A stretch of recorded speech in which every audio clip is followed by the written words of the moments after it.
Bonjour à tous. Donc la séance du Conseil communautaire est ouverte. Appel des conseillers communautaires, donc moi-même présent, Blandine Monnier, présente, Patricia Aubert, présente, Édouard Friedler, Présent.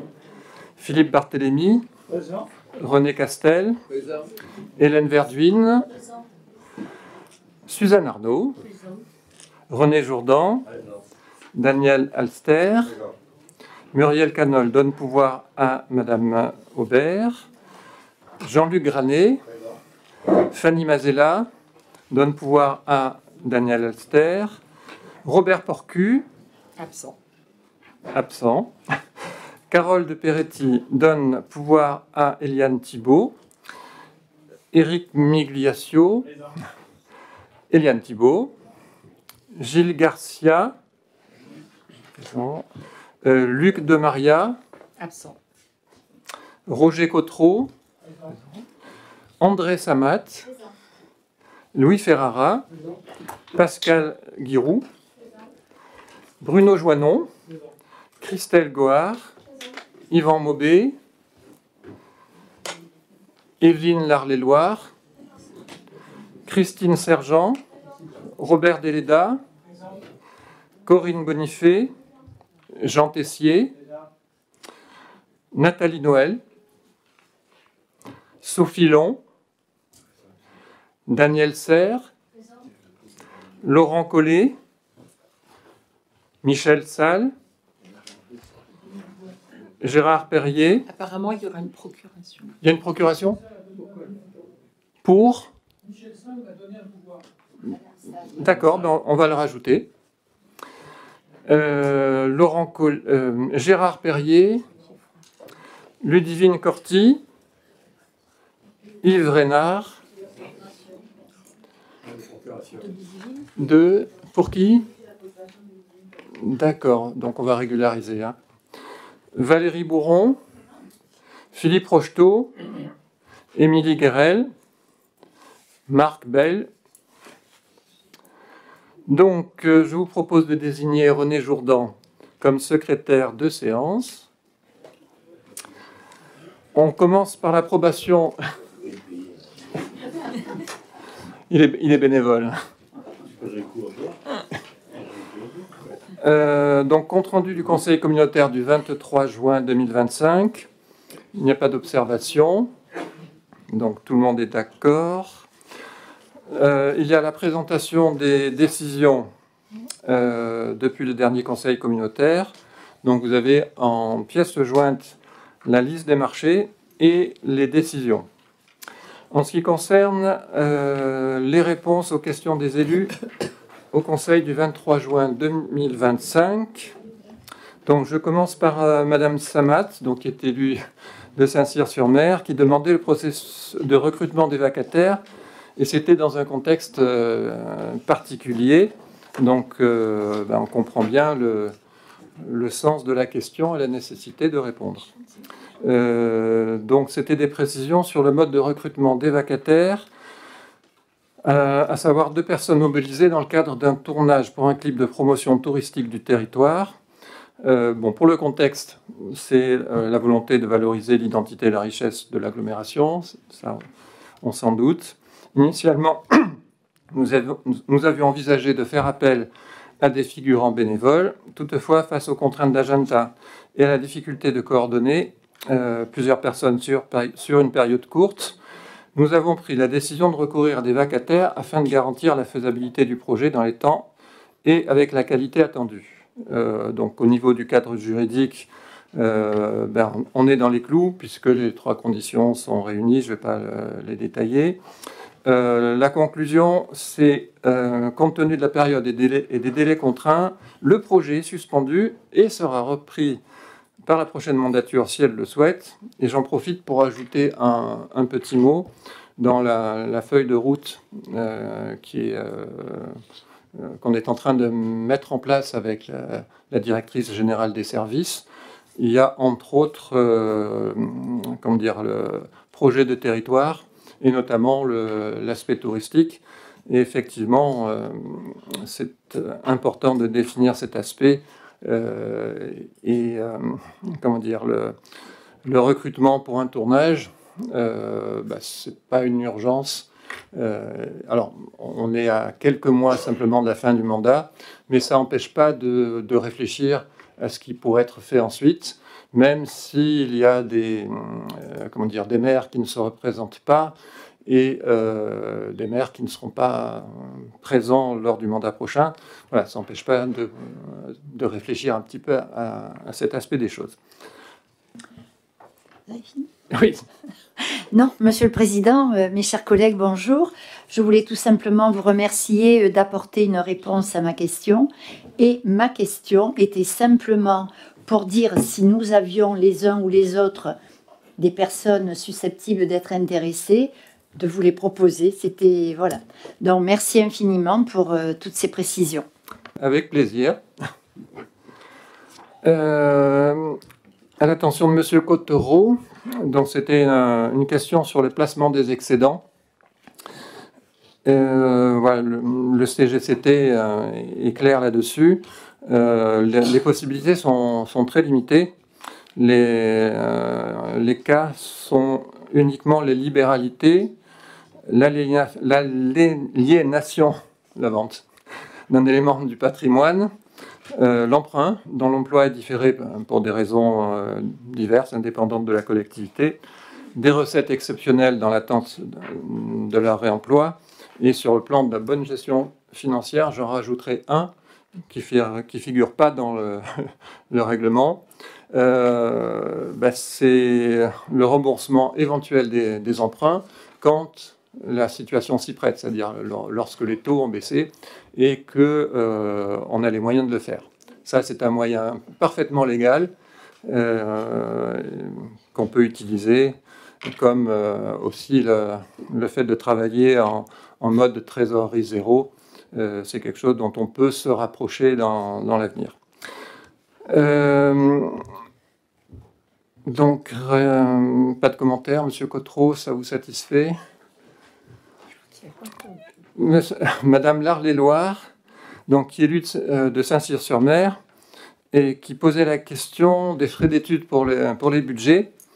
Alors, donc, je vous ai envoyé quelques éléments et je ne vais pas donner le détail parce que, en gros, je pense que ça ferait un peu suer tout le monde. Mais donc, vous les avez. Je donne simplement le montant total des frais d'études pour 2024. En fonctionnement, on est à un peu plus de 400 000 euros et à 450 000 euros en investissement. Le commentaire que je ferai, c'est que c'est un montant qui est bien élevé. Au jour d'aujourd'hui, nous manquons de moyens en interne, ce qui explique qu'on fasse appel à des bureaux d'études. Je pense qu'il faudra un certain temps, si ce n'est un temps certain, pour se passer vraiment complètement de bureaux d'études. Ceci dit, la démarche est entamée et le but est d'étoffer nos compétences pour avoir le moins recours possible au bureau d'études. Mais ça prendra un petit peu de temps. En ce qui concerne les deux questions orales que vous avez posées, donc la première concerne l'attribution d'un marché. Donc c'est pas à l'ordre du jour du Conseil. Au niveau délai, donc on n'est pas dans les temps. Par contre, il y a la possibilité que j'utilise bien évidemment de répondre à la fin du Conseil à cette question. Et la deuxième concerne donc la SPLM et la présentation du rapport. Et cette délibération sera l'occasion d'en parler. Donc, on va maintenant passer à l'ordre du jour. La première délibération est présentée par Monsieur Alster.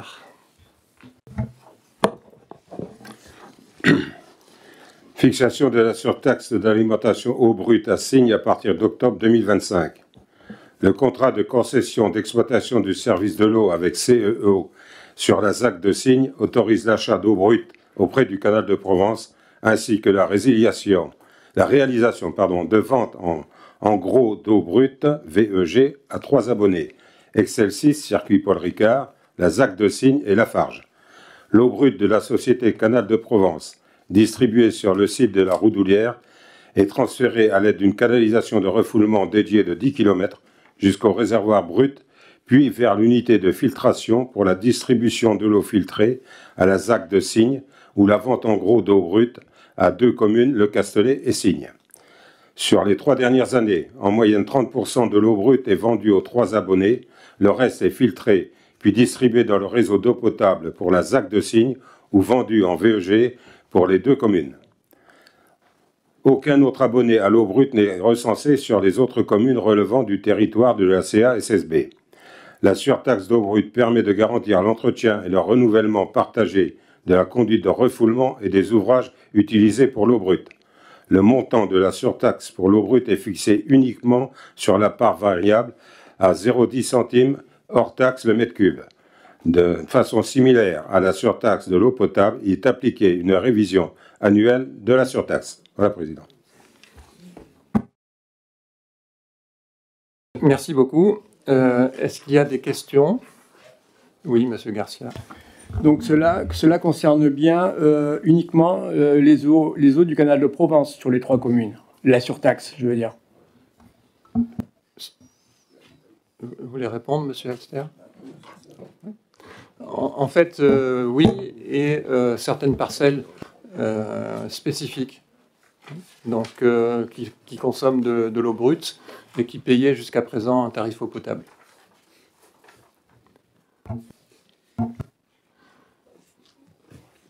Pas de vote contre, pas d'abstention. Abstention.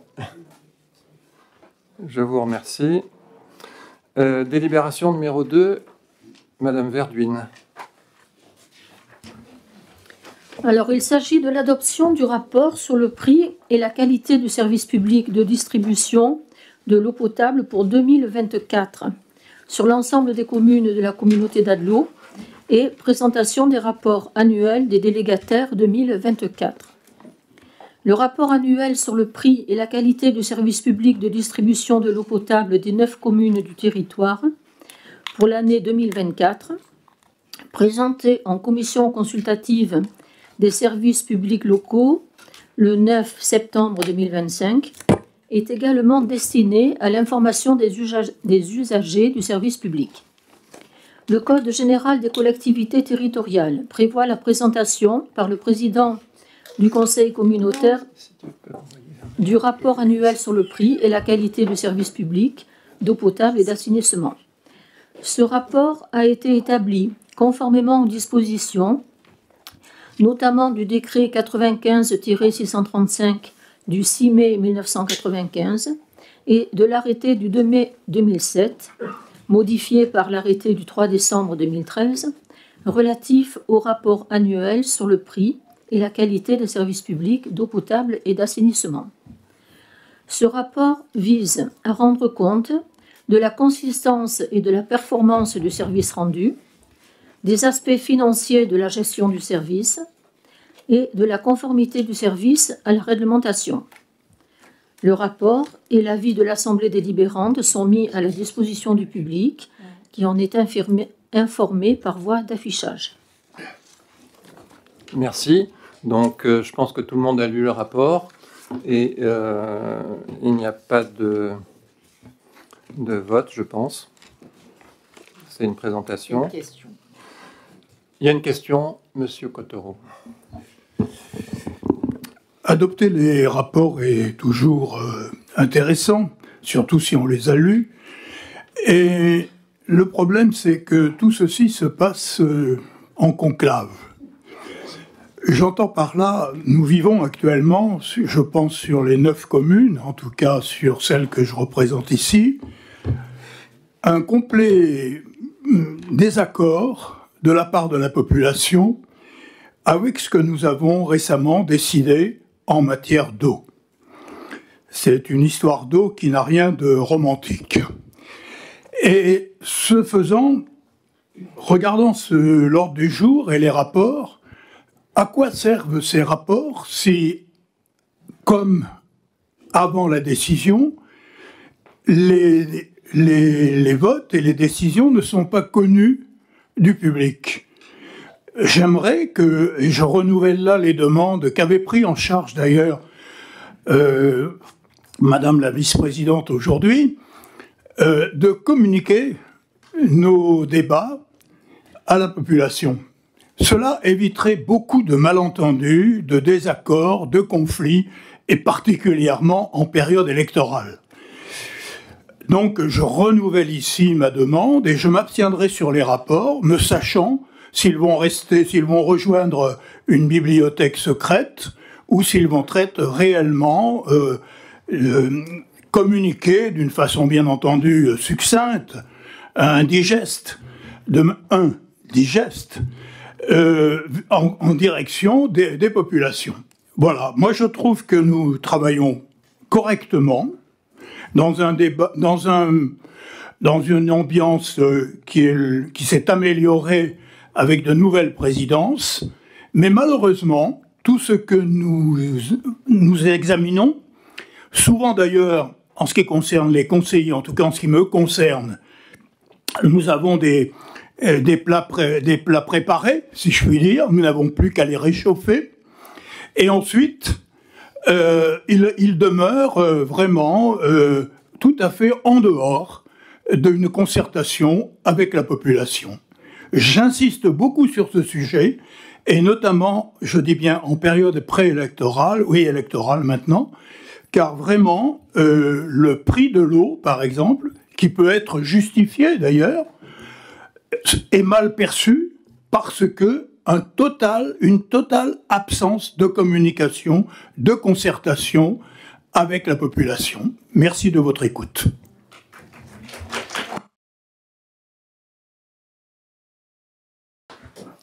Alors je me permets de rappeler, mais vous le savez tous, je pense, Je n'ai pas apporté la claque. Que le public ne doit pas intervenir pendant une séance de conseil communautaire. Ceci dit, en ce qui concerne la transparence, j'ai toujours été favorable à ce que le maximum d'éléments soient publiés. Et c'est ce qui a été fait dès que ça a été vérifié sur le plan juridique en ce qui concerne, par exemple, les DSP sur l'eau. Donc, transparence, oui, le maximum. Tout ce qui est communicable, j'ai demandé à ce que ça soit sur le site internet de l'agglomération. Dès janvier 2025, c'était sur le site internet. Il y a eu des réunions publiques dès mars. Micro. Je voudrais ajouter quand même que dès janvier 2025, les tarifs de l'eau étaient publiés sur le site de l'agglomération, qu'en février-mars, monsieur le maire, je vous prie de m'excuser, je ne sais plus exactement, mars 2025, nous avons une première réunion pour informer justement la population salarienne, en l'occurrence, du pourquoi de cette DSP, comment a été calculé le tarif de l'eau avec les trois, avec la part fixe et la part variable. Nous avons essayé de modéliser pour concrétiser en fait ces augmentations et ces ajustements en fonction qui étaient calculés en mètres cubes. Nous avons essayé de modéliser à l'aune d'une famille ou d'une personne seule, etc. Donc, c'est vrai que des efforts je crois que de communication ont été faits autant sur le plan de la communauté d'agglomération que sur le plan de la ville, où nous avons relayé, mes collègues et moi-même, avec monsieur le maire, donc le produit de ce travail et de ce choix d'un délégataire. Et d'autre part, un rapport d'activité est là pour retranscrire une activité. C'est pas une délibération. On ne fait pas un choix. En fait, c'est une description une information de l'activité qui a été réalisée pendant une année. Donc j'ai un peu du mal justement, alors que l'on dise que cette information elle est plus ou moins complète, ça on peut l'entendre, mais que l'on dise que cette information manque de transparence, c'est justement un acte de transparence et c'est pour ça qu'on en prend acte. Alors si je peux me permettre, en fait le débat déborde. Il y a une seule délibération maintenant qui concerne l'eau en 2025, c'est la dernière. Là, on est sur des rapports 2024. Donc, si vous permettez, on ne restera que sur 2024. J'aimerais rajouter, si vous me le permettez, après l'audition de Madame Aubert, qui est effectivement sur le site des différentes communes et de la communauté d'agglomération, il est peut-être paru la tarification et ses changements éventuels qui étaient prévus.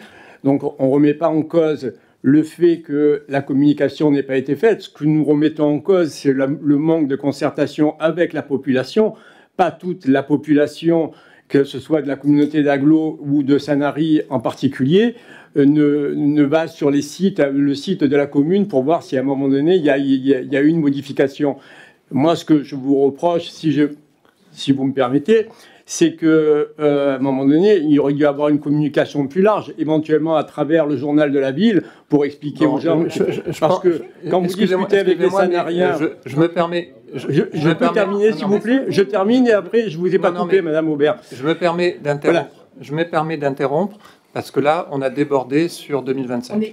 On n'est pas dans la délibération. Donc, on va. Mais on parle de transparence, Monsieur Joseph. Donc, à un moment donné, la transparence, il y a des Sanariens, il y a des gens des différentes communes de la communauté d'Agglo et qui attendent des réponses. Monsieur Garcia, choisissez les délibérations sur lesquelles vous pouvez vous exprimer sur 2025. Il y en a. Donc, on passe à la délibération numéro 3, Madame Verduin. Alors, la numéro 3, c'est l'adoption du rapport sur le prix et la qualité du service public de l'assainissement non collectif. De l'assainissement non collectif sur l'ensemble des communes de la communauté d'Agglo pour 2024 et la présentation du rapport annuel du prestataire, toujours pour 2024.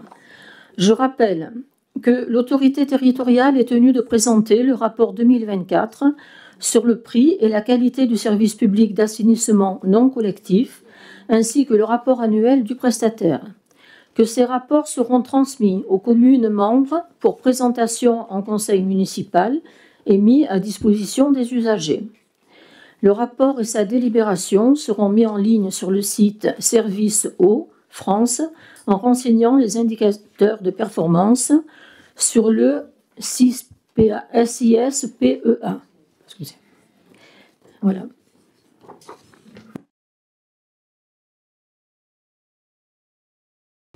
S'il n'y a pas d'observation, délibération suivante, toujours Madame Verduin. Adoption du rapport sur le prix et la qualité du service public de l'assainissement collectif sur l'ensemble des communes de la communauté d'Agglo 2024 et présentation des rapports annuels des délégataires 2024. Il est rappelé que l'autorité territoriale est tenue de présenter les rapports 2024 sur le prix et la qualité du service public d'assainissement collectif. Que ces rapports seront transmis aux communes membres pour présentation en conseil municipal et mis à la disposition des usagers. Le rapport et sa délibération seront mis en ligne sur le site Service Eau France en renseignant les indicateurs de performance sur le SISPEA. J'ai fini. Merci beaucoup. Donc, délibération suivante, Madame Monnier. J'expose que la communauté d'agglomération Sud-Sainte-Baume propose d'approuver à la signature de l'avenant numéro 1 au contrat de délégation du service public d'eau potable de Ribou, conclu initialement avec la SEM en 2015. Depuis le 1er janvier 2019, la compétence a été transférée à la CASSB, désormais autorité délégante. Cet avenant vise à harmoniser la date de fin des contrats d'ISP au 31/12/2031 sur l'ensemble du territoire, à mettre à jour le bordereau des prix unitaires pour intégrer de nouveaux équipements sans incidence sur les tarifs. L'évolution du chiffre d'affaires reste inférieure à 15%, ce qui constitue une modification non substantielle. La commission de DSP a rendu un avis favorable. Le conseil communautaire est invité à approuver cet avenant et à autoriser le président ou son représentant à le signer. Voilà, président. Merci. Pas de questions? Oui, monsieur Garcia. Il faut que je comprenne bien, parce que bon. Donc, la commune de Ribou, donc, en fait, c'est une régularisation du contrat. Donc, elle était sur la SEM et elle passe sur Suez, c'est ça? C'est une prolongation. Elle reste sur la SEM? Oui. Pourtant, elle fait partie de la communauté d'agglo, on est d'accord? Donc, à un moment donné, le fait qu'une commune ait fait le choix de choisir Suez en tant que prestataire du service des eaux dépend de la commune qui a fait son choix, quoi. Puisque Ribou reste sur la SEM. C'est un contrat en cours, je réponds.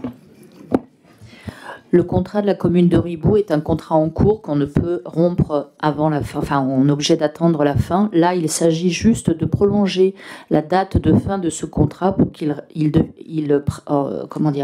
soit à la même date de fin que tous les autres contrats de la communauté d'agglomération. C'est juste ça, en fait. Oui, d'accord. Si je comprends bien, donc toutes les communes de la communauté d'agglomération au-delà de Ribou étaient synchro pour, à un moment donné, pouvoir basculer sur Suez. En fait, ils peinent. Alors là, c'est compliqué parce qu'en fait, il y avait des communes dues au pays. En fait, c'est des débats qui ont été tenus il y a un certain temps déjà. Vous n'étiez pas là, donc peut-être que vous avez raté quelques informations. Mais en fait, il y avait des communes du littoral qui avaient des contrats. Voilà. Il y a eu une DSP donc, qui a été attribuée au candidat Suez. Sur le Haut-Pays, il y avait différents modes de gestion. Il y avait des contrats, des communes qui étaient en régie, d'autres qui étaient en prestation de services et une autre qui était en délégation de service public. Et donc, il y a eu un contrat qui a été fait pour les communes du Haut-Pays. L'attributaire a été Veolia pour toutes celles du Haut-Pays. Mais Ribou, son contrat continue à courir puisqu'il est encore en cours. Voilà, je ne trouvais plus mes mots. Et donc, du coup, il ne s'agit juste que de le faire perdurer jusqu'à la fin des deux autres contrats qui ont été conclus. En fait, c'est juste ça l'objet.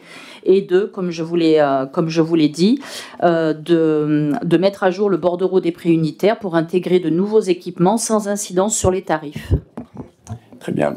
Je tenais quand même à vous préciser que les fois où j'ai été absente, puisque vous en avez fait part, j'avais donné des procurations, Madame la Présidente. Non, mais en fait... On a expliqué tout ça. Mais je sais pourquoi je vous dis ça, Madame Monnier. En fait, de manière générale, le but, c'est d'harmoniser. Et quand il y a des contrats qui sont en cours, on attend la fin des contrats pour pouvoir faire cette harmonisation. Donc, pas de vote contre. Si. Une abstention. Contre ou abstention? Contre. Abstention.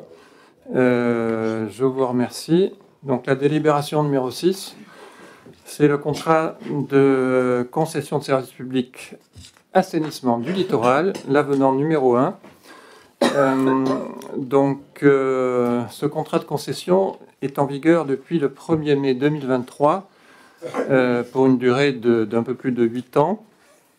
Et il s'agit simplement d'ajuster un certain nombre de dispositions qui n'auront aucun impact sur les tarifs. Ça concerne le transfert de fonds de communication vers des travaux d'assainissement, la révision du planning de curage, etc. Et je précise, parce que ça pourrait être source de confusion, c'est signé avec Suez, et il ne faut pas confondre avec les DSP dont on a parlé. Ce contrat concerne uniquement la collecte. Pas de vote contre, pas d'abstention. Abstention? Oui. Je vous remercie. Délibération numéro 7, Madame Monnier.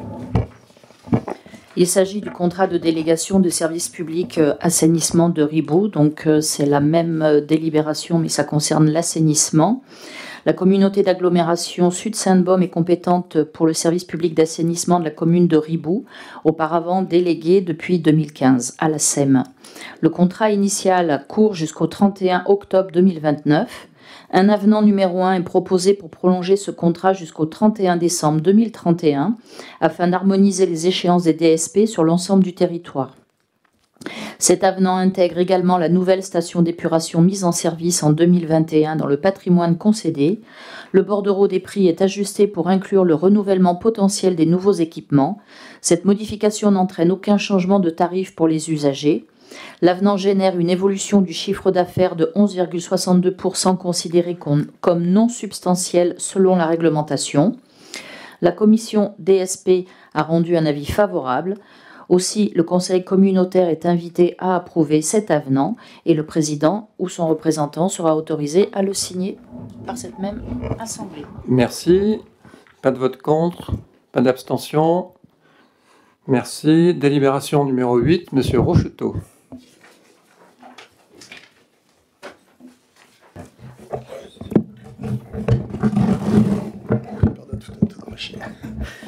Oui, merci Monsieur le Président. Donc, il s'agit d'un point relatif à l'avenant numéro 11 sur la DSP VAR THD. Donc, c'est la fibre, l'installation de la fibre. C'est l'intégration du plan d'accélération de la complétude. Donc, vous savez qu'il y a eu un contrat de DSP qui a été signé en 2018 et qui a été modifié par différents avenants, qui prévoit un déploiement complet avec la construction sur l'ensemble du VAR de 345 000 prises, afin qu'il y ait une couverture à 100% des résidences et entreprises. On s'est rendu compte, donc là on est sur la fin, puisque là je crois qu'il y a 98% des prises qui sont construites, il manque des prises, c'est-à-dire que toutes les adresses n'avaient pas été recensées. Donc l'objet de cette délibération, c'est d'approuver, c'est un plan d'accélération de la complétude qui a été proposé par le délégataire sur 12 mois, puisqu'il a déjà ses équipes qui sont en place, donc il va profiter de son outil industriel pour faire cette complétude. Et donc pour intégrer, on va arriver à 350 000 prises, sachant que pour l'agglo, ça concerne un peu moins de 1000 prises encore à rajouter. Donc le conseil communautaire est invité à approuver l'avenant 11 et à autoriser le département, qui est le coordinateur du contrat, à signer cet avenant. Merci. Pas de vote contre, pas d'abstention. Délibération suivante. Madame Monnier. Approbation du rapport d'activité. Non, c'est Jean, pardon. Jean. Alors, c'est l'approbation du rapport d'activité 2024 du Cytomat. Le Cytomat présente son rapport d'activité annuel qui rend compte de la situation en matière de traitement et de transport des ordures ménagères, conformément aux compétences attribuées au Cytomat. Pour l'année 2024, le rapport montre une stabilité des flux d'ordures ménagères résiduelles et une augmentation des flux de collecte sélective et les tonnages en déchetterie.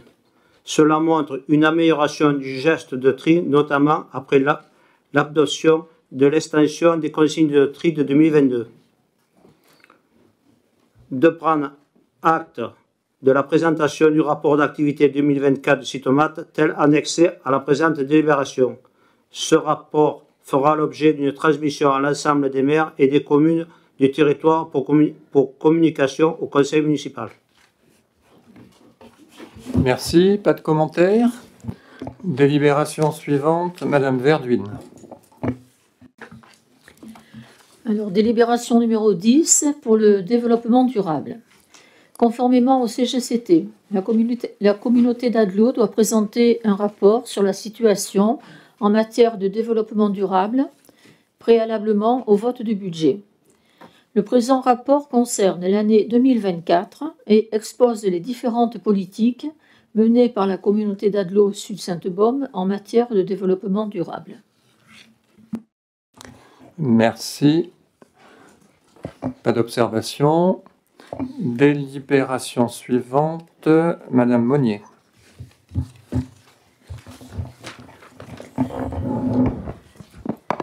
convention relative au cofinancement du ticket passager sur le service covoiturage de la CASSB. En date du 7 octobre 2024, la communauté d'agglomération Sud-Sainte-Baume a arrêté son plan de mobilité. Il identifie notamment un enjeu environnemental relatif au développement du covoiturage sur le territoire intercommunal et pour se rendre vers les métropoles limitrophes. L'étude sur les déplacements domicile-travail élaborée dans le cadre de notre plan de mobilité met en évidence des flux externes vers les territoires voisins très importants, 40% sortants, 20% entrants.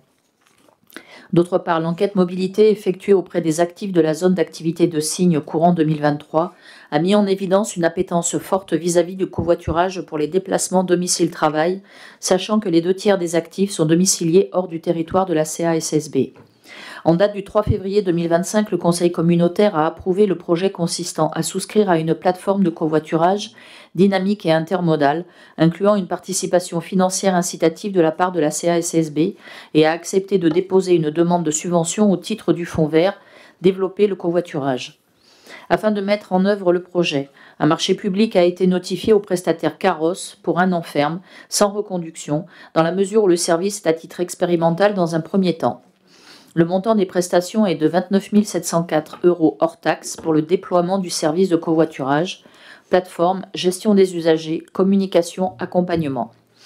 La mise en place de l'incitation est un véritable levier sur la pratique du covoiturage et le cofinancement de l'agglomération est donc nécessaire pour que le service se développe, génère du report modal et commence à créer une communauté de covoitureurs.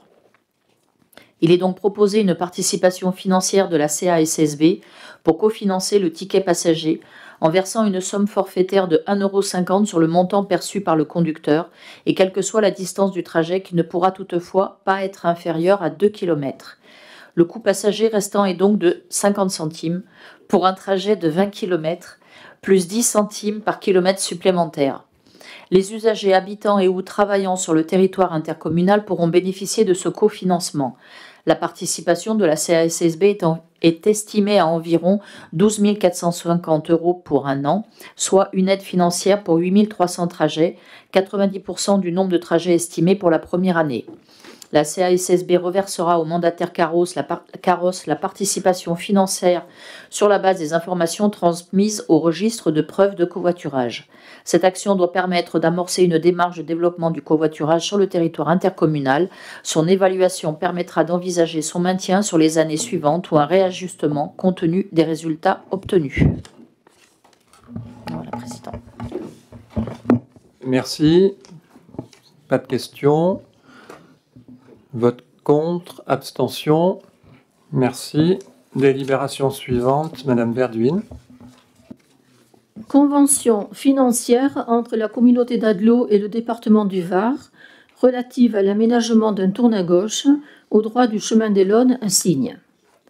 Par délibération G38 en date du 29 janvier 2024, le département du Var a décidé, suite à la demande de la commune, de procéder sur la commune de Signes à l'aménagement d'un tourne à gauche au droit du chemin des Launes sur la RD2.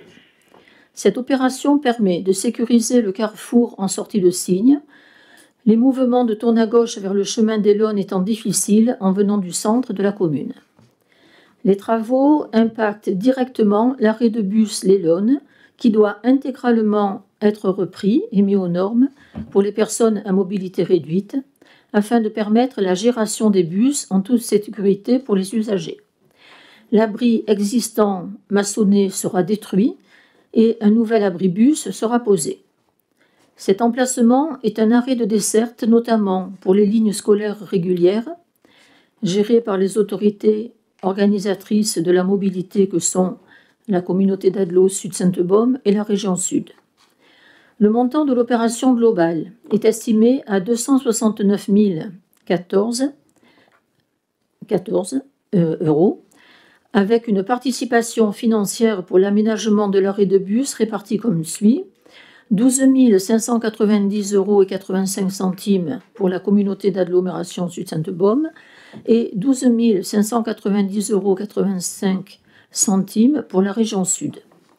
Le département du Var est maître d'ouvrage et s'engage à réaliser la totalité des travaux qui devront démarrer dans un délai de 2 ans suivant la signature de la convention. En réalité, il commence là.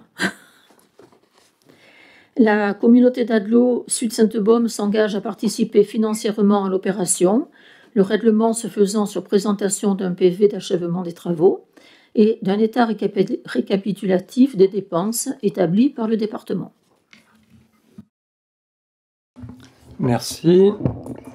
Pas de questions, pas de vote contre, pas d'abstention. Délibération suivante, Madame Monnier. Nouvelle composition du comité des partenaires de la mobilité. La loi numéro 2019-1428 du 24 décembre 2019 d'orientation des mobilités, la loi LOM, a instauré la création d'un comité des partenaires comme le précise l'article L 1231-5 modifié du Code des transports. La délibération 2021-063 du 31 mai 2021 a donc acté la création d'un comité des partenaires de la communauté d'agglomération Sud-Sainte-Baume. La délibération 2023-3 du 6 février 2023 a acté de nouveau la composition et les règles de fonctionnement du comité des partenaires de la communauté d'agglomération Sud-Sainte-Baume pour respecter les évolutions réglementaires. Toutefois, les articles 2 et 8 de la loi du 27 décembre 2023 relative aux services express régionaux métropolitains, les SERM, et la loi numéro 2025-127 du 14 février 2025 de finances ont modifié la composition du comité des partenaires. Ainsi, il est proposé d'ajouter aux actuels membres du comité des partenaires en qualité de représentants des organisations professionnelles d'employeurs, Mouvement des entreprises de France, MEDEF, Confédération des petites et moyennes entreprises, CPME, Union des entreprises de proximité, UDP, en qualité de représentants des organisations syndicales des salariés, Confédération française démocratique du travail, la CFDT, Confédération générale du travail, la CGT, Confédération force ouvrière, CGTFO, Confédération française des travailleurs chrétiens, CFTC, Confédération française de l'encadrement, Confédération généraliste des cadres, CFE, CGC. De plus, les représentants des employeurs devront disposer d'au moins 50% des sièges au sein du comité. Il est donc proposé de rajouter des représentants d'entreprises présentes sur le territoire dans le collège des employeurs. Un arrêté du président de la CASSB désignera nominativement, sur la base de cette composition, les membres du dit comité. Il est donc proposé de modifier la délibération 2023-3 du 6 février 2023 afin de respecter les règles de composition et d'organisation imposées par les textes en vigueur. Voilà, Président. Merci. Pas de questions, pas de vote contre, pas d'abstention. Délibération suivante, Monsieur Alster, et je précise, ce n'est pas une approbation, mais une présentation du rapport comme les autres.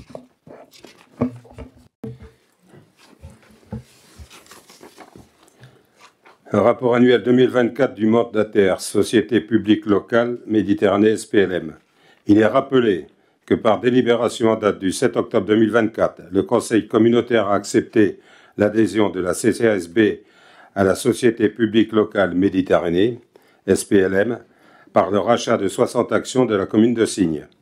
Il expose que le Code général des collectivités territoriales prévoit une obligation pour tout élu mandataire d'une collectivité dans une société publique locale de présenter un rapport annuel écrit auprès de son assemblée délibérante. Il précise que ce rapport a pour objectif de donner une information complète sur la société, de nature à assurer la transparence de son fonctionnement. Ainsi, la SPLM ayant transmis son rapport annuel 2024, s'y annexé, et ce dernier n'appelant aucune remarque particulière. Il est proposé de prendre acte du rapport présenté. Merci. Y a-t-il des commentaires? Madame Larlé-Loire. Oui. Alors, je voulais juste, effectivement, j'ai bien noté que le rapport annuel qui nous a été transmis n'appelait aucune remarque. Mais donc, en préalable, je voulais remercier Madame Monnier qui avait tout fait lorsque nous étions avec Madame Salle un petit peu dubitatifs sur le fonctionnement de cette société. Elle a bien voulu donc inviter le directeur donc de cette société à venir donc être auditionné par nous, et je la remercie pour toute la transparence dont elle a fait effectivement donc montre. Je dirais en deuxième point que la curiosité pour une élue d'opposition n'est pas un défaut. Au contraire, il faut cultiver cette curiosité.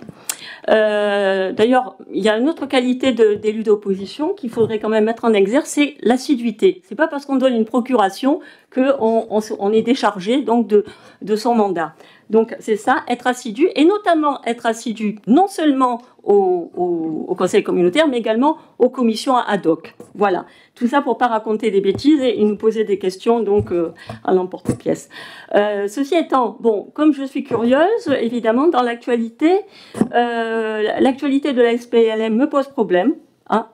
Et donc, c'est pour ça que je vous ai écrit et que vous m'avez donc répondu, et je vous en remercie compte tenu de votre charge de travail à une heure très tardive, pour un petit peu me rassurer, parce qu'effectivement, la SPLM a subi dernièrement des perquisitions qui m'alertent en tant qu'élu. Voilà, c'était simplement la remarque que je voulais faire. Alors, en fait, c'est vrai que mon message était un peu tardif. Il y a une confusion qui est extrêmement facile à faire entre la SPLM et le groupement d'intérêt économique qui porte le nom étrange de Cemexval CPLM. Et en réalité, ce sont deux entités juridiques différentes. Donc les ennuis de l'un n'ont pas de retentissement sur l'autre.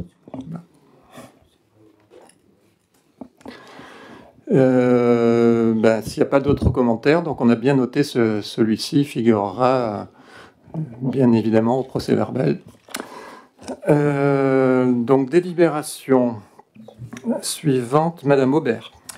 Donc il s'agit de la convention OPA multisite Le Bossé, Le Castellet. Donc ces deux communes ont signé le 26 août 2024 une convention opération programmée pour l'amélioration de l'habitat avec l'Agence nationale de l'habitat, la CASSB, la région Provence-Alpes-Côte d'Azur et elle a pour but cette convention d'encadrer la mise en œuvre de l'OPA et notamment dans l'enveloppe financière de chaque acteur de l'opération. Il se trouve qu'elle a été déjà avenantée 2 fois, une première fois le 7 octobre 2024 et une deuxième fois le 31 mars 2025 et que nous avons besoin d'un nouvel ajustement qui est nécessaire afin de pouvoir modifier à nouveau cette convention pour mettre à jour les aides de l'Agence nationale de l'habitat, entre autres, et puis revoir un petit peu les objectifs quantitatifs. C'est ainsi que nous vous proposons, pour une meilleure lisibilité, de réécrire, de reprendre entièrement le contenu de cette convention initiale en intégrant les 2 avenants précédents et les dernières modifications. Merci. Pas de questions, pas de vote contre, pas d'abstention. Délibération suivante, Madame Verduin. Avis conforme pour les ouvertures dominicales 2026 des commerces de détail des communes membres de la communauté d'Adelot Sud-Sainte-Baume. Conformément à la loi numéro 2015-990 du 6 août 2015 pour la croissance, l'activité et l'égalité des chances économiques, il peut être dérogé à la règle du repos dominical le dimanche pour les établissements de commerce de détail, le nombre de ces dimanches ne pouvant excéder toutefois 12 par an. Lorsque le nombre de ces dimanches excède 5, la décision du maire est prise après avis conforme de l'organe délibérant de l'établissement public de coopération intercommunale à fiscalité propre dont la commune est membre. La communauté d'Adelot Sud-Sainte-Baume a été sollicitée par la commune de Bandol le 29 juillet 2025. Aussi, il s'avère nécessaire de délibérer. Il est proposé d'émettre un avis favorable à cette demande, ainsi que sur celles qui seront transmises ultérieurement par les communes situées sur le territoire de l'Adelot pour l'année 2026, du moment où ces demandes sont conformes et n'excèdent pas les 12 dimanches par an. Merci. Merci. Alors, juste un petit commentaire. En fait, c'est Bandol qui a servi a lancé cette délibération, mais la règle existe pour toutes les communes de l'agglomération, bien évidemment. Monsieur Cottereau. Le travail du dimanche est un travail qui est particulièrement réglementé. Certaines d'ailleurs organisations syndicales sont réservées sur cette manière de faire travailler. Il est vrai que dans notre région, beaucoup de commerces sont davantage des petites PME ou même des commerces avec seulement les propriétaires. Toutefois, nous aimerions que d'une manière ou d'une autre, notamment avec l'inspection du travail, il soit de temps en temps vérifié que les règles sociales sont bien appliquées dans ces domaines-là, de manière à ce qu'il n'y ait pas une exploitation, notamment des jeunes travailleurs qui sont à la recherche d'emploi et qui sont prêts quelquefois, étudiants ou pas d'ailleurs, à faire n'importe quel métier pour pouvoir manger un sandwich. Donc il est souhaitable que nous votons pour, avec cette observation de faire en sorte que le personnel qui est salarié, car il y a du personnel non salarié, mais que le personnel qui est salarié soit bien traité vis-à-vis de la législation sociale. Merci. Très bien, nous avons entendu cette remarque. Pas de vote contre, pas d'abstention. Délibération suivante, Madame Monnier. Merci Président. Convention CDG 83, dispositif de signalement des actes de violence, de discrimination, de harcèlement moral ou sexuel et d'agissement sexiste. Chaque employeur public doit mettre en place ce dispositif de signalement des actes de violence, de discrimination, de harcèlement moral ou sexuel et d'agissement sexiste, le DISIGN, prévu par le décret numéro 2020-256 du 13 mars 2020. Il est proposé de confier cette mission au Centre de gestion du Var par le biais d'une convention cadre dont le projet est annexé à la présente délibération.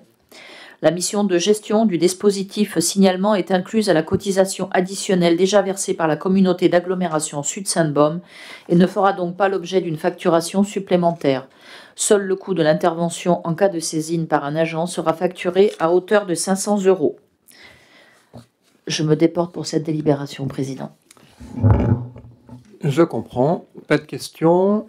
Qui est contre? Qui s'abstient?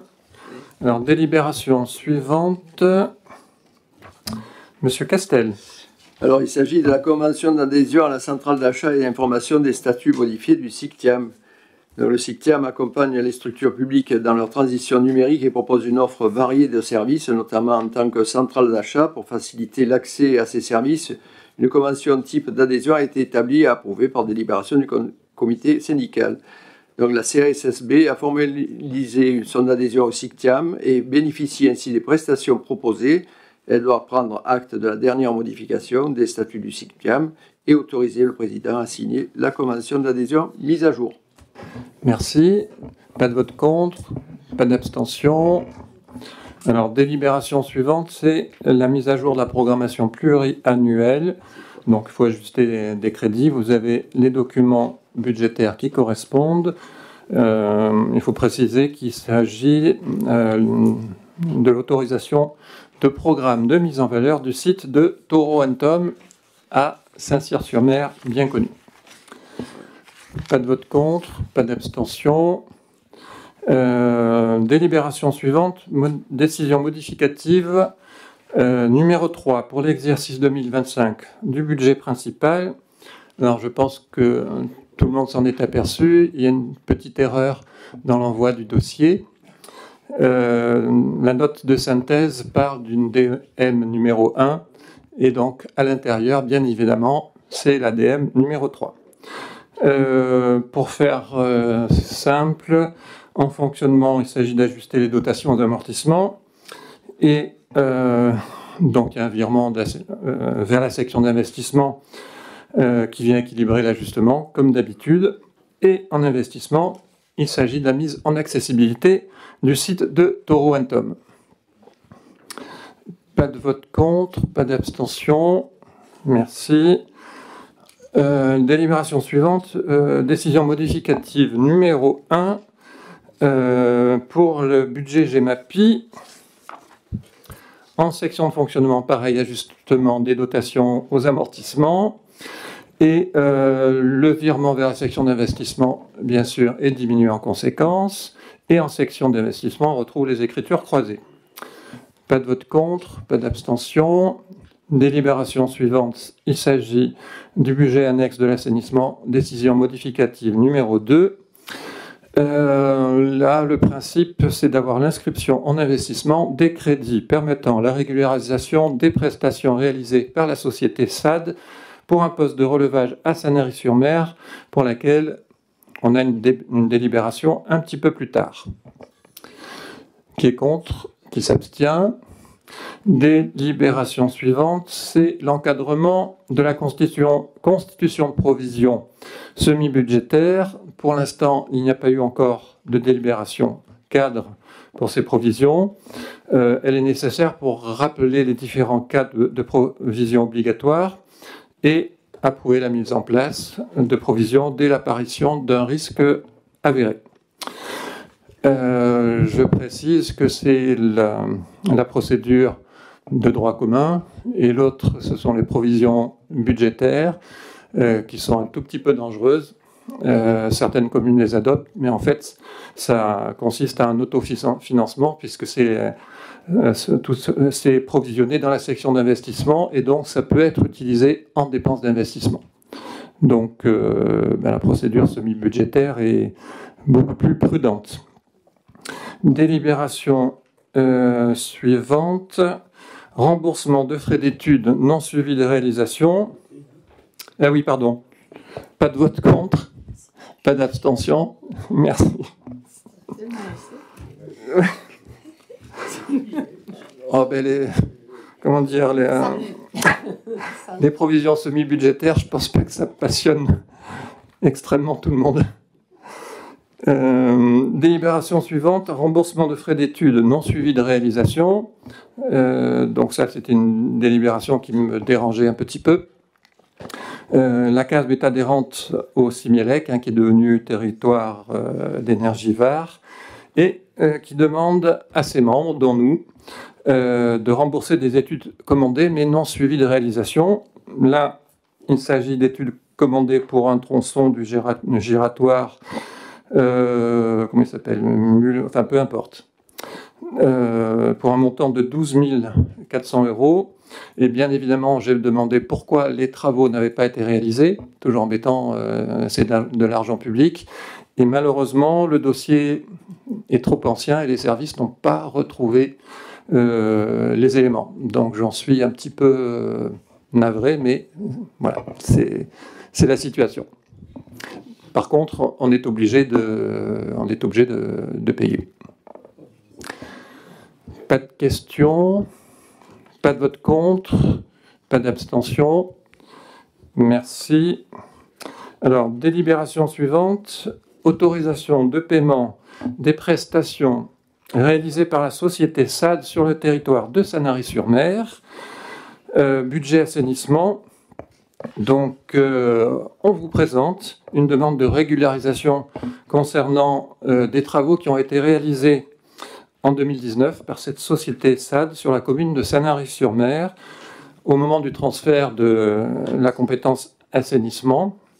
Il faut préciser que la CASB est compétente en assainissement donc depuis le 1er janvier 2019, tel que le prévoit la loi NOTRe, que j'ai relu attentivement à l'occasion, et l'article du CGCT qui suit, qui prend acte de cette loi, relatif au transfert de compétences, qui dispose que le PCI se substitue de plein droit à la date du transfert de compétences aux communes qui le composent dans toutes leurs délibérations et tous leurs actes.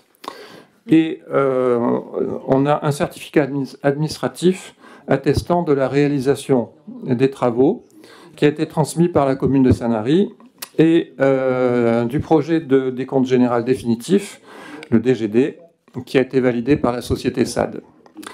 Le montant des travaux réalisés, vous avez le détail. le montant total TTC de 77 000 euros. Pas de questions? Qui est contre? Qui s'abstient? Je vous remercie. Alors, délibération suivante. C'est la délibération relative au versement d'une deuxième avance du remboursement partiel de la dette fournisseur. Oui, Madame Samat donc, nous abandonne quelques instants. Voilà, en tant qu'élue également du département, comme elle l'avait fait la dernière fois. Alors, vous avez la délibération sous les yeux qui est très claire. Donc le montant est corrigé par rapport à la dernière fois.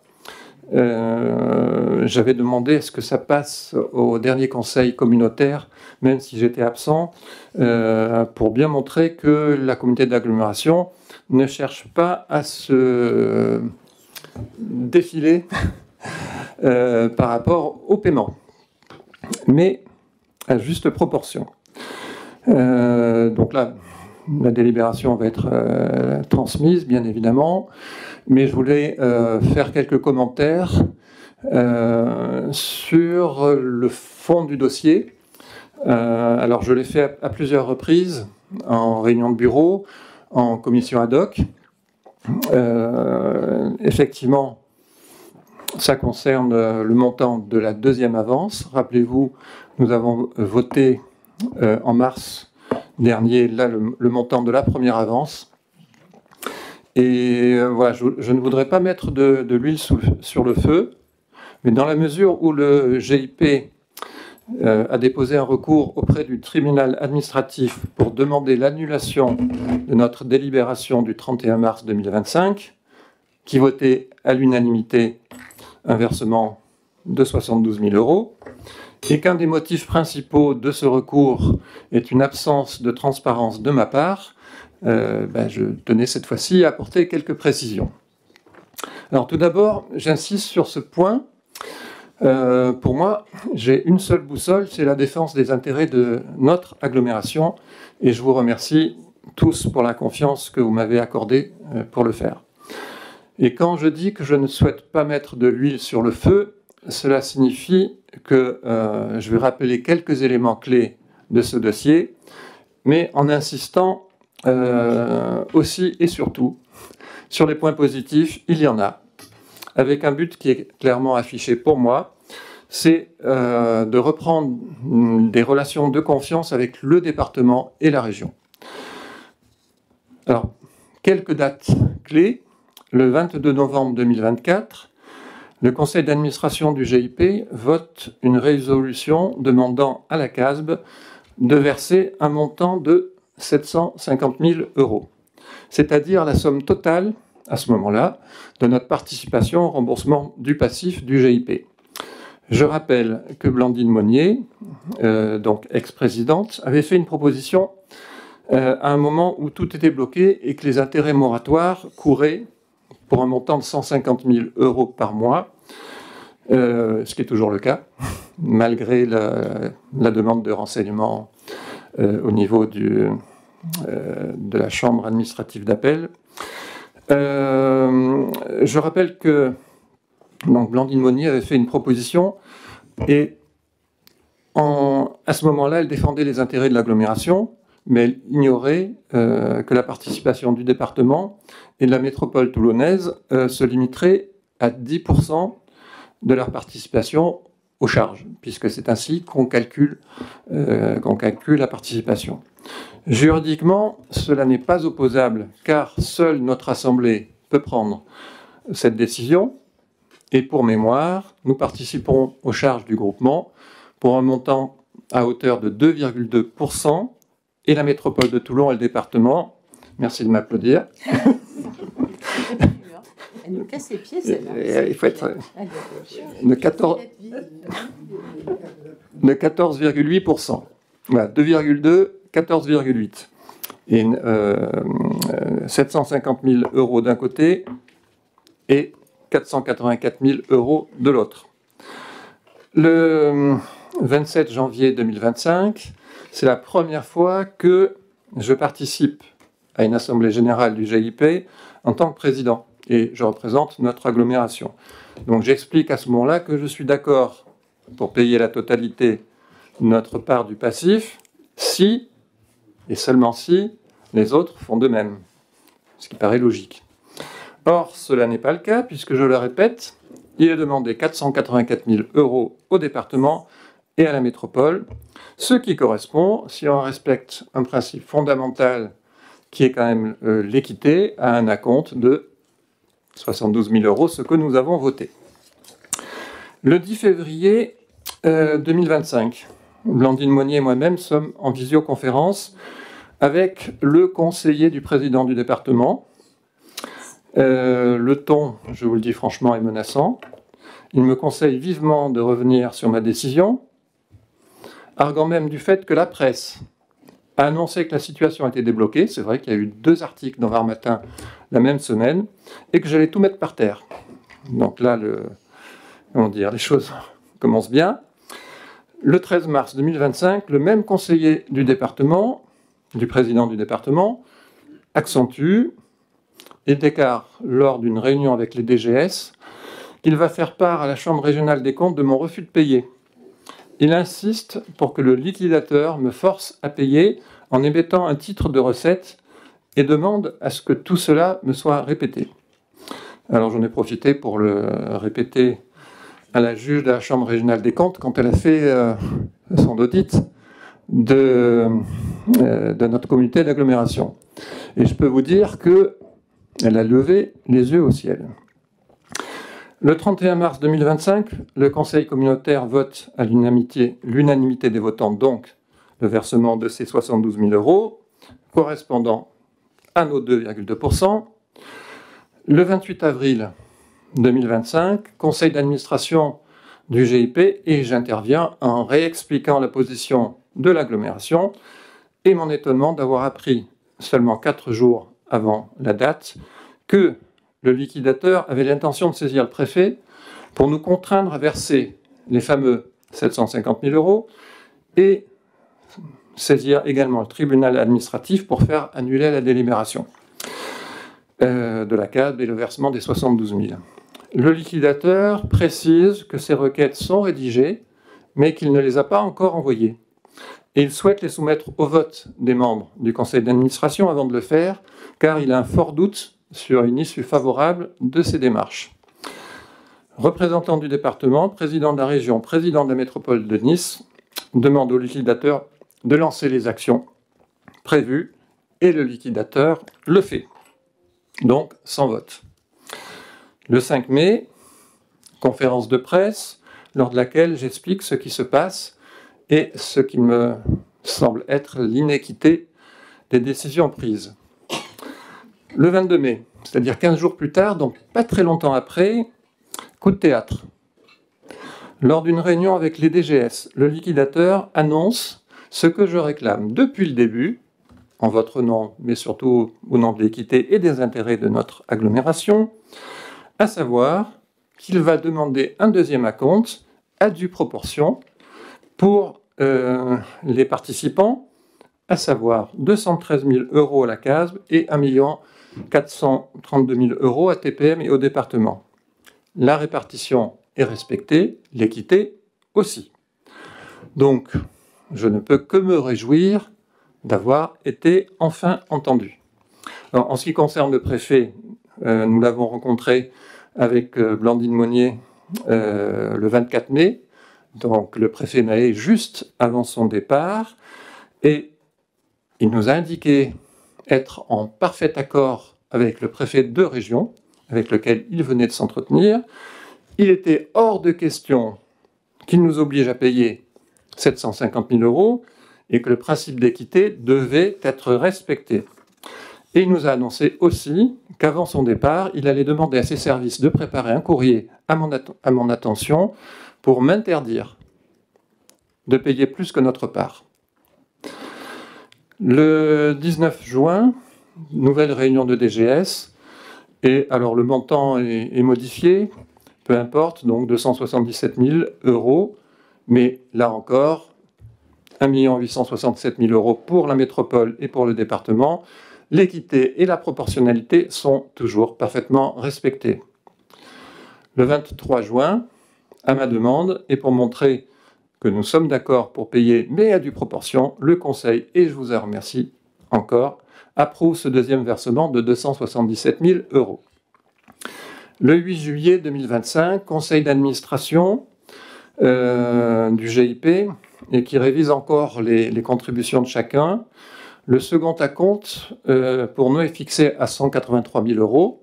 C'est l'objet de la délibération, ce qui correspond toujours bien à notre participation à due proportion, puisqu'il est demandé au département, à la métropole, 1 236 000 euros. Alors, je pense désormais que le principe d'équité a été compris par tous, et c'est tant mieux.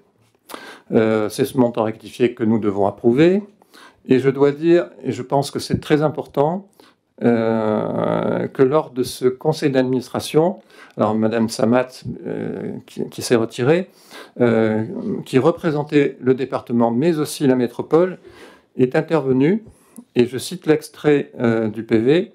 Madame Samat prend la parole pour demander au liquidateur de préciser s'il entend arrêter la saisine du tribunal administratif compte tenu de la nouvelle participation de la CASM à l'avance.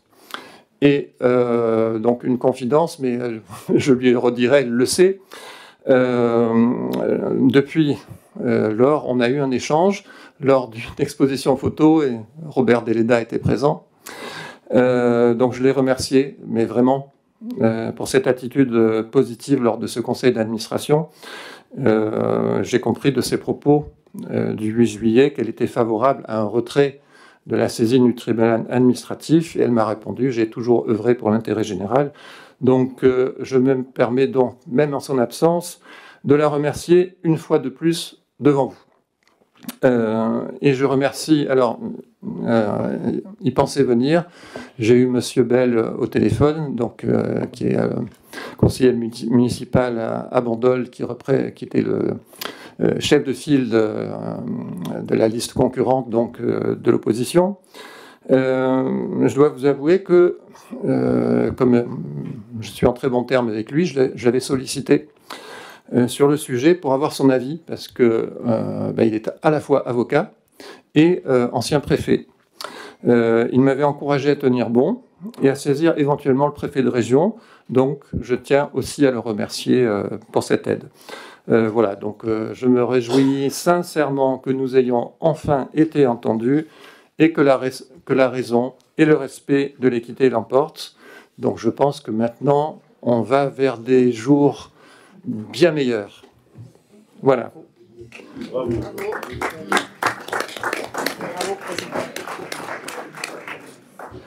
Alors je ne sais pas s'il y a des questions. Je peux répondre à beaucoup de questions. Je connais le dossier par cœur. Mais s'il n'y en a pas, on va passer au vote. Qui est contre? Qui s'abstient? Qui est pour? Les autres sont pour. Je vous remercie. Une abstention. Alors, délibération numéro 27.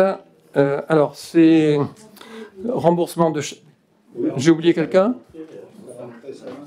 Oh, bon.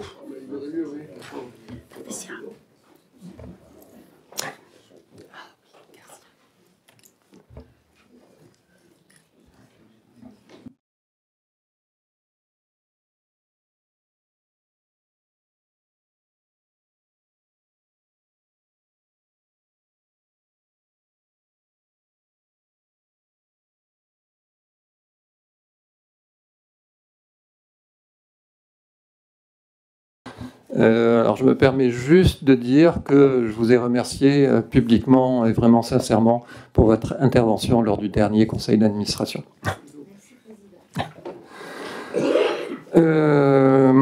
Délibération suivante, remboursement de charges au budget principal venant des budgets annexes. Bon, c'est simplement qu'il y a des fonctions support qui servent pour les budgets annexes. Et il y a un tableau avec la clé de répartition que vous avez eu, que je ne détaille pas. Pas de vote contre, pas d'abstention. Délibération suivante. Monsieur Barthélémy.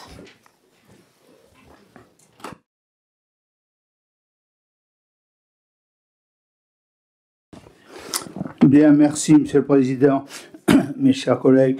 Oui, c'est une délibération qui concerne la situation de personnes qui peuvent être en difficulté, et notamment en difficulté au niveau du paiement des factures d'eau.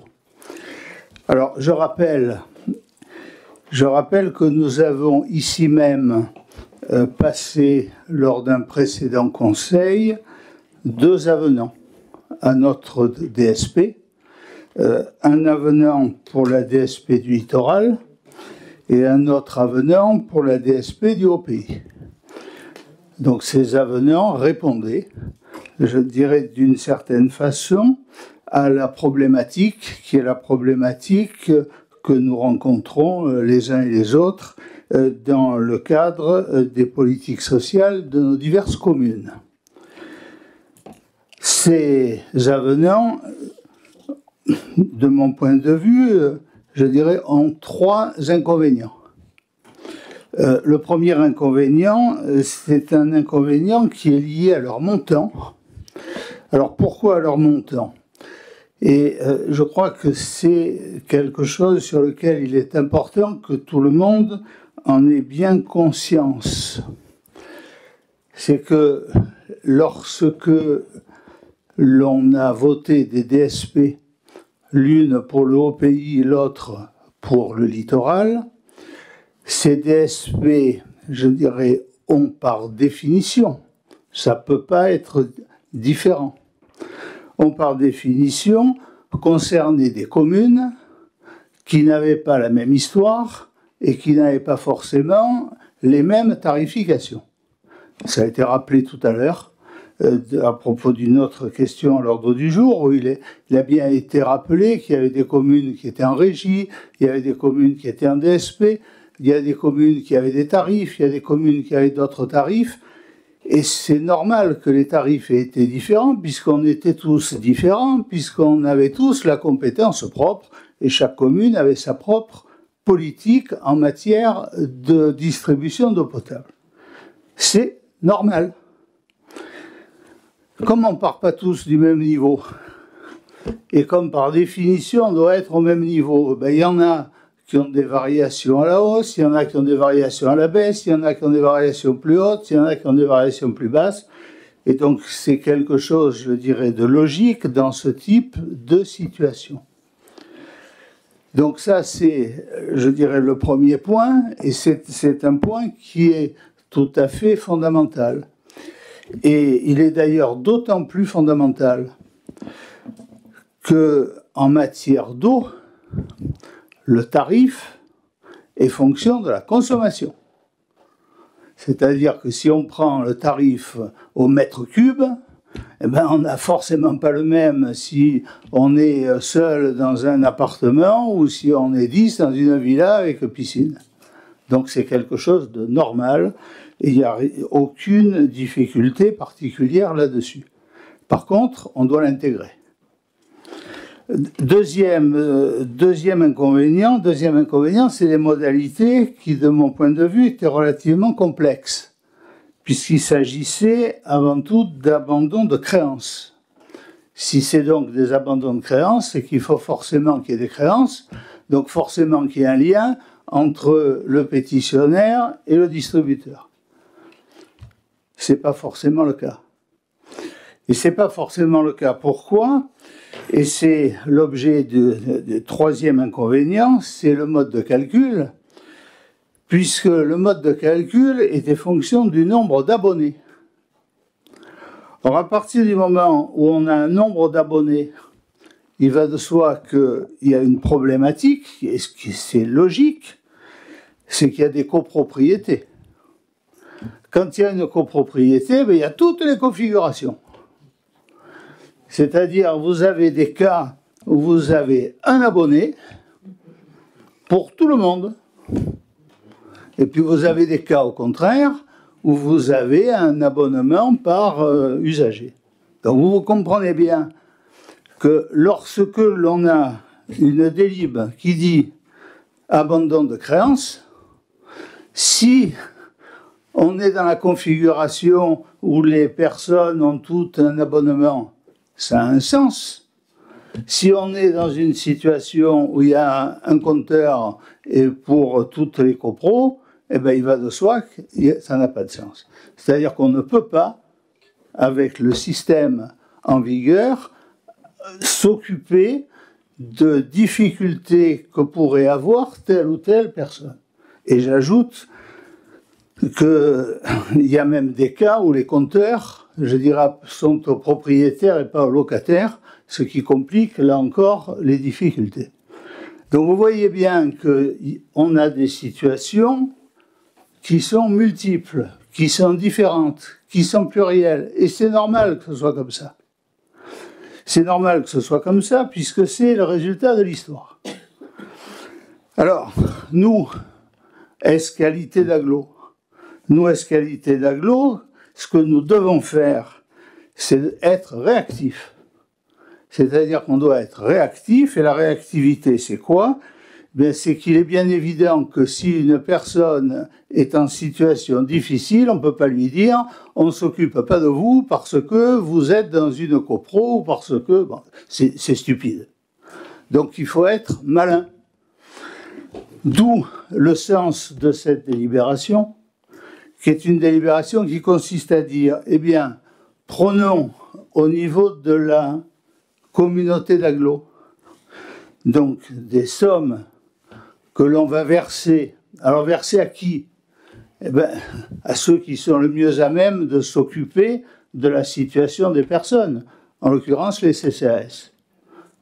Donc l'idée est de dire, eh bien, nous allons verser une subvention exceptionnelle aux CCAS de chacune des communes, de telle manière que le CCAS, qui via les assistantes sociales connaît particulièrement la situation de chacun, va pouvoir, je dirais, utiliser les fonds en question, je dirais, pour satisfaire effectivement la demande des personnes qui ont des difficultés.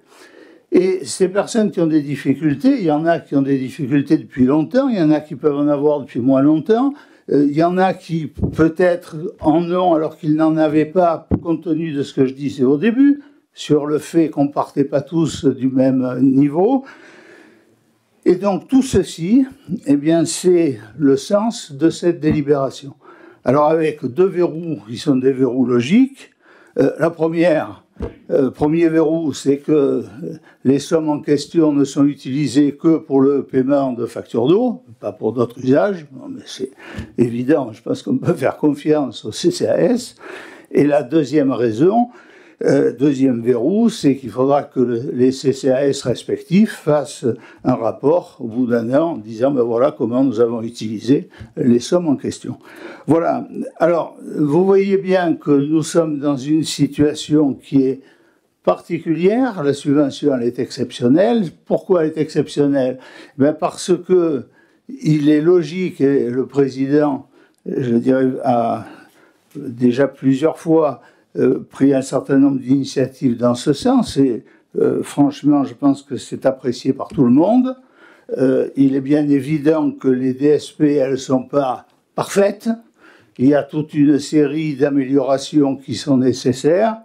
Et bien, le temps de faire ces améliorations, eh bien, il ne faut pas que les personnes en difficulté en pâtissent. C'est le sens de cette délib. Voilà, Monsieur le Président, ce que je voulais dire sur ce sujet, qui, je pense, est un sujet important, avec une ventilation, je dirais qui est une ventilation fonction d'indicateurs neutres. Bon, on a pris le taux de pauvreté de l'INSEE, bon, ce qui est quelque chose, je dirais, qui est non contestable. Voilà. Merci. Avant de passer aux questions, j'en profite pour remercier grandement Philippe Barthélémy, parce que il m'a proposé de me donner un coup de main et j'ai accepté avec grand plaisir parce qu'il a une expérience et une expertise, je pense, qui est hors pair. Et son exposé, je pense, a été très clair. Je remercie aussi René Jourdan avec qui Philippe Barthélémy a échangé pour parler des communes du Haut-Pays. Et j'en profite aussi pour rebondir sur ce que nous sommes en train de faire, c'est-à-dire un travail le plus rigoureux possible, avec la méthode la plus rigoureuse possible en mode projet, pour analyser toutes les difficultés, donc les recenser dans un premier temps. C'est pour ça qu'on a eu des échanges avec diverses personnes, notamment le plus grand syndic de copropriété qui s'est manifesté, qui m'a écrit, donc j'ai répondu, on les a rencontrés. Ça fait plus d'1 mois que j'ai lancé cette démarche, avant d'avoir déjà lancé la démarche pour améliorer la communication. Là, c'est vraiment un travail de fond en mode projet, avec un groupe projet, un comité de pilotage, avec l'essentiel des vice-présidents et du maire de Sanary, plus un comité technique plus restreint, avec la participation donc de Philippe Barthélémy, que je remercie une fois de plus pour son aide. Et j'espère qu'on va avancer, répondre aux difficultés, identifier d'abord ces difficultés, les groupes de personnes qui sont concernés, et apporter des réponses et des solutions, en espérant ne pas arriver à un bouleversement des DSP tel que ça bouleverse leur équilibre général et qu'on soit tenu à une nouvelle mise en concurrence. J'espère bien que les modifications resteront dans des limites, voilà, qui permettent de poursuivre en corrigeant. Voilà, je tenais à apporter ce petit complément. Y a-t-il des questions? Monsieur Cottereau. Oui, ce n'est pas une question, c'est surtout une recommandation récurrente, c'est-à-dire voilà une excellente décision sociale de la part de la communauté. Maintenant, il reste effectivement au CCAS, ils sont tout à fait compétents et c'est très bien de les avoir désignés pour traiter ces questions. Encore faut-il peut-être que le public en soit informé. Nous allons utiliser tous les canaux possibles, et ça a déjà commencé pour ce faire. S'il n'y a pas d'autres questions, on passe au vote. Qui est contre? Qui s'abstient? Je vous remercie. Donc 2 points. Alors 1 qui est rajouté à l'ordre du jour, c'est une question orale de Madame L'Arléloire. Et ensuite, hors conseil, je demanderai aux vice-présidents et aux maires de Sanary, enfin ceux qui sont disponibles, de rester un petit moment pour que nous puissions recevoir des représentants des collectifs du Haut-Pays qui ont des questions à poser. Et je ne vois aucun inconvénient à ce que le journaliste présent aujourd'hui reste présent. Donc la question de Madame L'Arléloire, avant la réponse, qui a été, ça a été une course de vitesse, mais je vais vous laisser poser votre question en premier. Alors, ma question, la voici. Donc, je souhaitais vous interroger sur la situation de la SPT, Société Provençale de Travaux, au regard de la loi 3DS, concernant les principes déontologiques applicables aux élus locaux. Ça existe, hein. Le bureau communautaire réuni le 15 septembre vous a autorisé à signer un accord cadre de travaux de voirie sur le domaine communautaire pour une durée de 4 ans, avec le groupement formé des sociétés SVCR, SPT, Urbavar. La SPT est gérée conjointement par un élu et l'époux d'une élue de la commune du Castellet, selon les informations recueillies via Papers pour les puristes, et Infogreffe. Je vous saurai gré donc de bien vouloir m'indiquer, c'est ce que je vous disais, je vous ai écrit, de vous bien vouloir m'indiquer les précautions juridiques prises pour, d'une part, prévenir tout conflit d'intérêts, et d'autre part, garantir la bonne exécution de la prestation demandée au titulaire du marché. Alors, la question se pose avec une certaine acuité, dès lors que la SPT et la SAS SPONC ex-délégataire de la communauté d'agglomération Sud-Sainte-Baume, ont le même gérant. Cette dernière, comme vous le savez, a été définitivement condamnée par la Cour de cassation en février dernier, suite à l'action du collectif SPANC Le Juste Prix, d'ailleurs j'en profite pour les saluer, contestant entre autres la matérialité du contrôle obligatoire de l'assainissement non collectif. C'était ma question. Je vous remercie. Donc la réponse a été préparée à la hâte, mais sérieusement, quand même bien évidemment, par le service juridique, que je remercie. Donc, la problématique, on a bien compris, une entreprise dirigée par un élu d'une commune membre, candidate à un marché de l'agglomération, un élu membre de la CAO connaît une entreprise attributaire, mais sans lien personnel. Alors, l'analyse. Une entreprise dirigée par un élu d'une commune membre, non élu communautaire, cet élu ne siège pas au sein des instances de l'EPCI, c'est-à-dire conseil communautaire, CAO, etc. Il n'existe pas de conflit d'intérêt automatique si l'élu n'intervient pas dans la procédure de passation du marché. Donc la Cour administrative d'appel de Lyon a rappelé qu'un élu local ne peut être exclu d'un marché public du seul fait de sa qualité d'élu en l'absence de participation à la procédure. L'article, peu importe, du Code de la commande publique permet d'exclure un candidat en cas de conflit d'intérêt non résoluble, mais cela suppose un lien d'influence ou d'intérêt personnel. Un élu communautaire siège à la CAO et connaît personnellement une entreprise candidate ou attributaire sans lien familial, professionnel ou financier. Le simple fait de connaître une entreprise ne constitue pas un conflit d'intérêt au sens de l'article du CGCT issu de la fameuse loi 3DS. Le déport n'est pas obligatoire si l'élu n'a aucun intérêt personnel dans l'affaire. En l'espèce, notre élu à la CAO de la communauté d'agglomération, qui est deuxième adjointe Affaires sociales et solidarité, égalité femmes-hommes, affaires scolaires à la mairie du Castellet, on peut en déduire qu'au regard de ses fonctions, elle n'exerce pas d'influence sur la voirie. De plus, elle ne fait pas partie du capital social de la société, n'a pas de lien direct avec cette dernière et n'est pas perçue comme proche de l'entreprise. Alors, la proposition, je pense que c'était une occasion de se pencher sur cet aspect éthique de l'attribution des marchés. Pour l'avenir, sera possible de solliciter un arrêté de déport pour tout élu participant à la commission d'appel d'offres ou au bureau lorsqu'une entreprise connue par un élu est concernée et de demander que soit déposée une déclaration près de la HATVP, Haute Autorité pour la transparence de la vie publique, afin de prévenir tout risque d'apparence de partialité. L'élu concerné représentant la société pourrait être invité à déclarer ses intérêts afin de garantir la transparence et de prévenir toute suspicion de conflit d'intérêts. Alors c'est vrai que ça va assez loin, mais la Haute Autorité a été créée pour ça. J'ai même eu la surprise, de toute façon, je n'avais pas prévu du tout d'interférer avec quoi que ce soit, mais elle m'a invité, puisque j'ai fait une déclaration en tant que président, elle m'a invité à prendre un arrêté à la fois sur la commune de Bandol et sur l'agglomération, où je m'engage à ne pas interférer sur toute décision qui pourrait concerner la cardiologie. Bon.